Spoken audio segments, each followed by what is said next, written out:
శ్రీ వారాహీదేవ్యై నమః. అందరికీ నమస్కారం.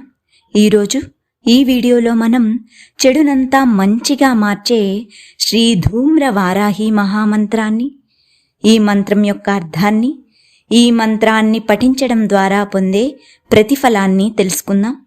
ముందుగా మంత్రాన్ని చూద్దాం.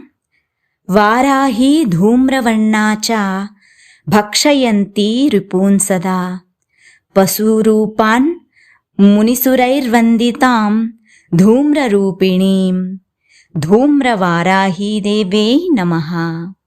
మరొక్కసారి విందాం. వారాహి ధూమ్రవర్ణాచ భక్షయంతి రిపూన్ సదా పశురూపాన్ మునిసురైర్వందితాం ధూమ్రరూపిణీం ధూమ్రవారాహీదేవ్యై నమః.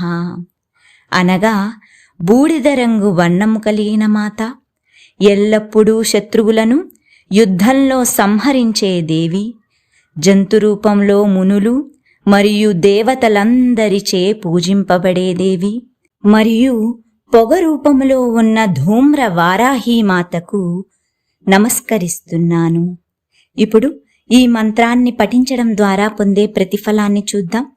ఈ ధూమ్ర వారాహి మహామంత్రాన్ని ప్రతినిత్యం శ్రద్ధతో జపించడం ద్వారా శత్రునాశనం జరుగును, సకల రోగబాధలు, కష్టాలు, దుఃఖాలు తొలగిపోవును, అమ్మవారి అనుగ్రహం లభించును.